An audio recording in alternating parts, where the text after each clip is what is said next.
Saya pernah berpikir bahwa uang bisa membeli segalanya, termasuk cinta sejati. Sampai hari itu tiba, ketika saya menemukan pesan-pesan mesra di ponsel pacar saya dengan seorang wanita yang ternyata sudah lama menjadi kekasih rahasianya. Hati saya hancur berkeping-keping karena saya, Arga Pratama, seorang jutawan sukses di Jakarta, ditipu habis-habisan oleh orang yang saya cintai paling dalam. Nama saya Arga Pratama. Saya lahir di keluarga kaya di Jakarta. Ayah saya pengusaha properti besar, sehingga sejak kecil saya sudah terbiasa dengan kemewahan. Tapi di balik semua itu, saya menyimpan rahasia besar, saya gay. Di Indonesia, hal itu bukan sesuatu yang mudah diakui, apalagi di kalangan atas seperti keluarga saya yang konservatif. Saya selalu berhati-hati menyembunyikan orientasi saya dari orang tua dan saudara. Semuanya berubah ketika saya bertemu Rio. Itu terjadi 5 tahun lalu, di sebuah cafe mewah di Senayan. Saya sedang meeting bisnis, dan dia bekerja sebagai barista di sana.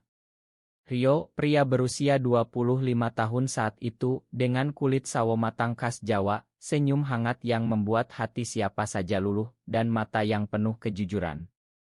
Dia bukan dari kalangan kaya, lahir di keluarga sederhana di pinggiran Jakarta, tapi dia punya mimpi besar, ingin membuka usaha kecil sendiri. Pertemuan pertama kami biasa saja. Saya pesan kopi, dia sajikan dengan ramah. Tapi saat mata kami bertemu, ada getar aneh di hati saya. Saya kembali ke kai itu berkali-kali, hanya untuk melihatnya. Akhirnya, saya memberanikan diri mengajaknya ngobrol. "Kopi kamu enak sekali," kata saya suatu hari. Dia tersenyum, "Terima kasih, Mas. Kalau suka, sering-sering datang ya." Dari situ, kami mulai dekat. Saya ajak dia makan malam, bantu dia dengan modal kecil untuk mimpi usahanya. Rio awalnya ragu, tapi lama-lama dia terbuka. Kami mulai pacaran diam-diam di apartemen mewah saya di Scib. Kami menghabiskan waktu bersama. Rio membuat saya merasa hidup, bukan hanya sebagai jutawan kesepian. Dia bilang, "Arga, aku cinta kamu apa adanya, bukan karena uangmu." Kami saling berbagi cerita. Rio cerita tentang masa kecilnya yang susah, bagaimana dia berjuang kuliah sambil kerja. Saya cerita tentang tekanan keluarga untuk menikah dengan perempuan. "Suatu hari kita bisa hidup bebas," katanya sambil memeluk saya. Saya percaya padanya sepenuhnya. Saya beri dia akses ke rekening saya, belikan mobil, bahkan rencanakan masa depan bersama di luar negeri. Tapi semuanya runtuh di malam itu. Saya pulang lebih awal dari perjalanan bisnis ke Surabaya. Apartemen sepi, tapi ponsel Rio tertinggal di meja. Ada notifikasi masuk. Saya buka dan dunia saya gelap. Pesan dari seorang wanita bernama Lina, "Sayang, kapan kita ketemu lagi? Aku kangen." Dan balasan Rio, "Sabarlah, cinta. Sebentar lagi aku dapat uang banyak dari dia, kita bisa kabur." Saya baca semua chat mereka. Ternyata Rio sudah punya pacar wanita sejak lama, dan dia mendekati saya hanya untuk uang. Dia ambil jutaan dari rekening saya, pura-pura untuk usaha, tapi sebenarnya untuk Lina. Saya duduk di lantai, menangis seperti anak kecil. Bagaimana bisa saya begitu bodoh? Seorang jutawan ditipu oleh pacar sendiri. Keesokan harinya, saya konfrontasi dia. Rio datang dengan wajah polos. "Arga, ada apa?" Saya tunjukkan ponselnya. Wajahnya pucat. Arga. Aku terpaksa." Dia cerita bahwa Lina hamil, dan dia butuh uang untuk masa depan mereka. "Aku cinta kamu juga, tapi aku takut dengan masyarakat ini. Aku nggak bisa hidup sebagai gay selamanya." Saya usir dia. Hati saya remuk. Saya tutup diri, fokus kerja, tapi malam-malam selalu ingat pelukannya. Di Indonesia, mencari cinta sesama jenis sudah sulit, apalagi setelah pengkhianatan seperti ini. Saya janji pada diri sendiri, tak akan percaya lagi pada cinta. Bertahun-tahun berlalu sejak pengkhianatan Rio. Saya semakin sukses, perusahaan properti saya berkembang pesat, punya cabang di Bali dan Surabaya. Tapi hati saya tetap kosong. Saya hindari hubungan serius, hanya teman-teman sesekali di komunitas gay underground Jakarta, tapi tak ada yang dalam. Suatu hari, di sebuah acara amal di hotel mewah, saya bertemu lagi dengan Rio. Dia datang sebagai tamu, tampak lebih tua, tapi masih tampan. Dia mendekati saya dengan ragu. "Arga, lama nggak ketemu." Saya dingin, "Ada perlu apa?" Dia bilang ingin minta maaf, cerita hidupnya sekarang susah. Lina ternyata meninggalkannya setelah dapat uang, anak mereka diasuh keluarga Lina. Saya tak langsung percaya, tapi ada bagian hati saya yang masih sayang. Kami mulai ngobrol lagi pelan-pelan. Rio bilang dia menyesal bahwa dulu dia takut dengan identitasnya sendiri. Di masyarakat kita, Arga, jadi gay itu berat. Aku panik waktu Lina hamil. Saya makan dia, tapi tak langsung balikan. Kami jadi teman dulu. Rio bantu saya di beberapa proyek kecil, tunjukkan dia berubah. Lama-lama, perasaan lama muncul lagi. Kami mulai pacaran lagi, tapi kali ini lebih hati-hati. Saya tak beri akses uang lagi, kami bangun kepercayaan pelan-pelan. Hidup terasa indah lagi. Kami habiskan waktu di ila saya di puncak, nikmati sunset bersama. Rio bilang, "Arga, kali ini aku serius. Aku sudah terima diriku apa adanya." Saya percaya karena saya lihat perubahannya. Dia tolak tawaran wanita lain, fokus pada kami. Tapi konflik mulai muncul dari keluarga saya. Ayah saya tahu tentang Rio, marah besar. "Kamu gila. Pacaran sama laki-laki. Ini memalukan keluarga." Di Indonesia, tekanan dari keluarga sangat kuat, apalagi di kalangan elit. Ayah ancam cabut warisan jika saya tak putus. Saya bingung. Saya cinta Rio, tapi tak mau kehilangan keluarga. Rio paham, bilang, "Arga, kalau kamu pilih keluarga, aku mengerti. Aku nggak mau jadi beban. Tapi saya tak mau kehilangan dia lagi." Kami putuskan kabur sementara ke Bali, cari ketenangan.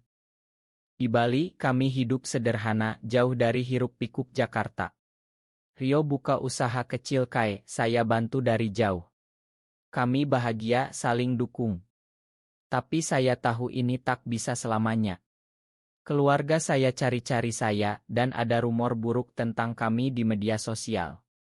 Suatu malam, Rio sakit parah. Dia demam tinggi, batuk darah. Saya panik, bawa ke rumah sakit. Dokter bilang ada masalah di paru-parunya, mungkin karena stres lama. Saya rawat dia, tak tidur berhari-hari. Di saat itu, saya sadar betapa saya cinta dia. Rio sembuh pelan-pelan. Kami janji akan hadapi semuanya bersama. Tapi saat pulang ke Jakarta, kejutan besar menanti. Ada surat dari pengacara, tentang sesuatu dari masa lalu. Kembali ke Jakarta, hidup tak mudah. Keluarga saya masih menolak, teman-teman bisnis mulai menjauh karena rumor. Di masyarakat Indonesia yang masih konservatif, hubungan sesama jenis sering jadi bahan gosip, bahkan ancaman. Rio dan saya tetap bersama, saling menguatkan. Kami ikut komunitas rahasia, cari dukungan dari orang-orang sejenis. Di sana, saya dengar banyak cerita mirip, cinta yang tersembunyi, pengkhianatan karena tekanan sosial, bahkan kekerasan. Suatu hari, saya terima telepon dari pengacara keluarga. Ayah saya sakit parah, ingin bertemu. Saya ragu, tapi Rio dorong saya. "Pergi, Arga. Keluarga tetap keluarga." Di rumah sakit, ayah saya lemah di tempat tidur. "Arga, makan ayah." Dia cerita bahwa dulu dia juga punya rahasia serupa, tapi dipaksa menikah dengan ibu saya. "Ayah tak mau kamu seperti ayah, menyesal seumur hidup." Air mata ayah jatuh. Saya peluk dia, makan semuanya. Ayah mulai terima Rio meski pelan. Kalau dia buat kamu bahagia, ayah dukung. Hidup mulai membaik. Rio dan saya rencanakan masa depan mungkin pindah ke negara lebih toleran. Tapi tiba-tiba Lina muncul lagi. Dia datang ke apartemen dengan anak kecil. Rio, ini anakmu. Aku butuh bantuan. Rio sok. Ternyata anak itu benar anaknya. Lina cerita hidupnya susah, minta Rio tanggung jawab. Saya marah, curiga ini tipuan lagi. Kamu mau tipu lagi? Tanya saya. Rio bingung. Dia cinta saya, tapi ada tanggung jawab pada anak. Kami bertengkar hebat. Arga, aku nggak mau ninggalin anakku seperti ayahku dulu ninggalin aku. Saya merasa dikhianati lagi. Apakah sejarah berulang? Saya tinggalkan dia sementara, cari ketenangan sendirian. Di saat kesepian itu, saya refleksi banyak. Cinta di dunia kami penuh rintangan, masyarakat, keluarga, bahkan diri sendiri. Tapi saya sadar, Rio berubah. Dia tak minta uang, hanya ingin jadi ayah baik. Saya kembali padanya. Kami putuskan rawat anak itu bersama, meski rumit. Lina setuju beri hak asuh pada Rio. Tapi konflik belum selesai. Ada orang misterius kirim ancaman, bilang tahu rahasia kami, minta uang. Siapa dia? Ancaman itu semakin sering. Surat, telepon, bahkan foto kami bersama dikirim ke keluarga dan media. Saya curiga ini ulah mantan bisnis atau orang yang bencil. Rio dan saya investigasi sendiri. Ternyata pelakunya adalah saudara Lina yang marah karena Lina ditinggal. Dia ingin balas dendam pakai isu gay untuk hancurkan kami. Kami lapor polisi, tapi di Indonesia, kasus seperti ini sering lambat karena sensitif. Kami takut sembunyi sementara di rumah saudara Rio di Bogor. Di sana, kami semakin dekat dengan anak kecil itu, namanya Adit. Anak lucu, mirip Rio. Adit panggil saya Om Arga, buat hati saya hangat. Kami seperti keluarga kecil. Rio bilang, Arga, terima kasih sudah terima Adit. Kamu ayah terbaik buat dia. Saya tersenyum, kita ayah bersama. Tapi ancaman tak berhenti. Suatu malam, rumah diserang, kaca pecah. Kami kabur ke Bali lagi. Di Bali, kami hidup tenang sementara. Saya bangun proyek baru, Rio urus KAE. Adit sekolah di sana. Kami bahagia meski rahasia. Ayah saya sembuh, dukung kami sepenuhnya. Dia beri warisan, bilangnya hidup bahagia saja. Tapi twist besar mulai terungkap. Saat saya bersih-bersih dokumen lama, saya temukan surat dari ibu saya yang sudah meninggal. Surat itu cerita tentang masa lalu ayah. Ternyata ayah saya dulu punya kekasih pria, tapi dipisah keluarga.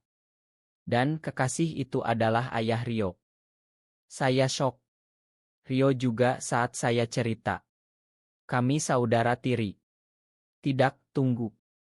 Baca ulang, ayah saya putus sebelum nikah, dan ayah Rio lahir setelah itu. Tapi ada lebih dalam. Rio cerita ayahnya meninggal muda, tapi tak pernah cerita detail. Kami cari tahu. Ternyata ayah Rio adalah mantan kekasih ayah saya, dan Rio lahir dari hubungan singkat ayahnya dengan wanita lain. Tapi twist sebenarnya, Lina dulu tipu Rio tentang kehamilan, anak itu bukan anak Rio. Dokter konfirmasi dari tes DNA lama yang saya minta. Rio hancur, tapi lega. Kami tetap rawat Adit sebagai anak angkat. Dengan twist itu, hidup kami berubah. Lina ditangkap karena pemalsuan, ancaman berhenti. Kami kembali ke Jakarta, hidup terbuka sedikit lebih. Saya dan Rio nikah simbolis di luar negeri dengan keluarga dukung. Ayah saya bilang, akhirnya ayah bisa lihat kamu bahagia seperti yang ayah impikan dulu. Adit tumbuh bahagia, panggil kami Papa Arga dan Papa Rio. Di sekolah, dia cerita punya dua papa yang sayang dia. Kami aktif di komunitas, bantu orang-orang seperti kami yang struggle dengan identitas. Di Indonesia, perubahan pelan, tapi kami harap suatu hari lebih baik. Tapi ada konflik terakhir, penyakit Rio kembali. Dokter bilang serius, butuh operasi mahal. Saya jual sebagian aset, rawat dia. Rio lemah, tapi bilang, Arga, terima kasih atas semua. Kamu selamatkan aku berkali-kali. Operasi berhasil, tapi Rio butuh istirahat panjang.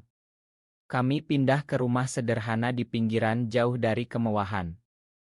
Di sana saya sadar uang bukan segalanya. Cinta sejati yang penting. Bertahun-tahun kemudian twist terbesar terungkap. Saat Rio sembuh, dia cerita rahasia besar. Dulu pengkhianatan itu bukan sepenuhnya tipuan. Rio bilang waktu itu dia benar cinta saya, tapi Lina ancam bunuh diri jika tak diberi uang. Rio terpaksa untuk selamatkan nyawa. Dia tak pernah cinta Lina sepenuhnya, hanya takut. Saya makan total. Kita sudah lewati semuanya. Kini 10 tahun setelah pertemuan pertama, kami hidup bahagia. Adit sudah besar, tahu cerita kami, bangga punya 2 papa berani. Saya tulis cerita ini untuk orang-orang seperti kami yang ditipu, dikhianati, tapi tetap percaya cinta. Di Indonesia, perjuangan masih panjang, tapi cerita seperti kami buktikan bahwa cinta bisa menang. Twist mengejutkan yang terungkap bertahun-tahun kemudian, Rio sebenarnya selamatkan saya dari perjodohan paksa keluarga dengan wanita, karena dia tahu saya tak bahagia. Dia bilang, aku tipu kamu dulu agar kamu bebas dari tekanan, tapi akhirnya kita bersama sejati. Kami peluk erat di teras rumah, lihat sunset. Terima kasih atas twist hidup ini, kata saya. Rio tersenyum, cinta kita lebih kuat dari segalanya. Dan kami hidup bahagia dengan pesan, makan, terima, dan cinta tanpa syarat. Karena pada akhirnya, kemanusiaan yang menang. Akhir.